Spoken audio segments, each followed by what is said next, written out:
is the sound of the viola, an instrument just bigger than the violin that some of you probably have never heard of.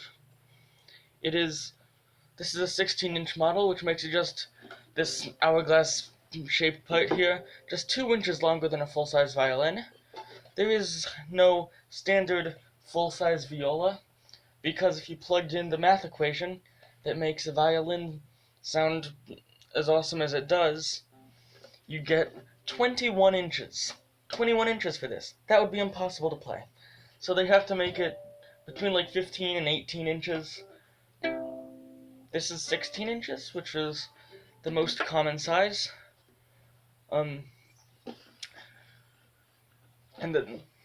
So it has 4 open strings. It's just a fifth lower than the violin. A, D, G, C.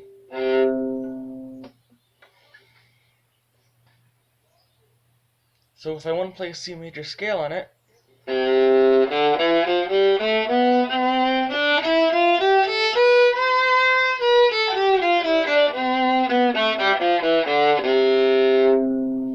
of course that's not the only scale I can play.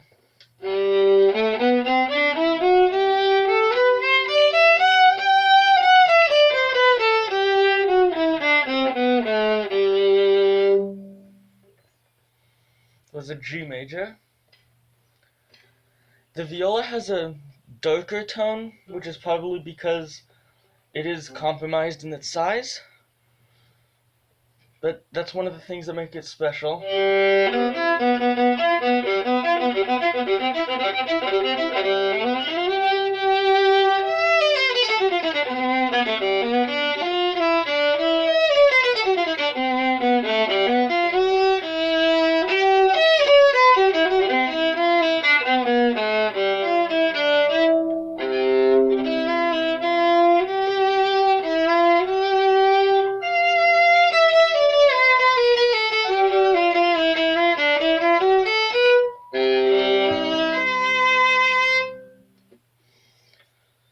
There is unfortunately not that much solo music that has been originally written for the viola. However, much violin and cello music has been transposed either down a fifth or up an octave, so that's totally possible.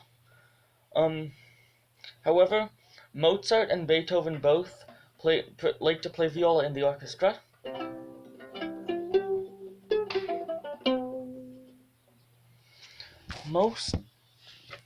The most famous and most expensive instruments were made in Italy several hundred years ago. So saying that my instrument here was made in Wisconsin in the 21st century, that's really nothing special, but it has a good tone, so I don't really care.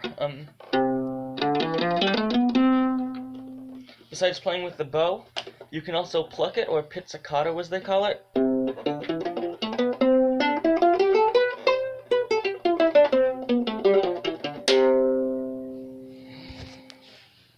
You can play above the fingerboard.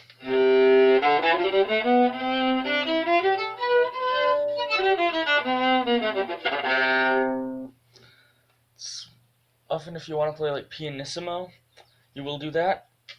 If you just want to make a weird sound, play below the bridge. But I don't know why anyone would ever want to do that. So you'll never hear me do that again, I promise. You can also play with the wood of the bow, or col legno.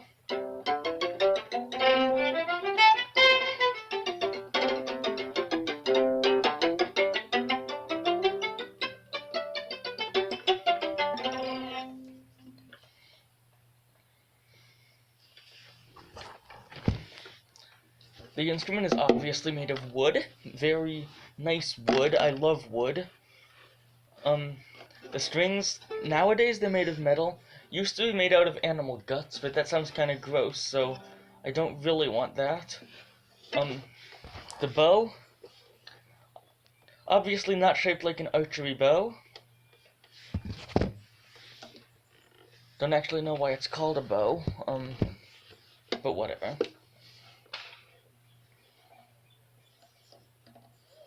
Most people these days who play violins and violas use a shoulder rest. That's this thing, makes it a lot easier.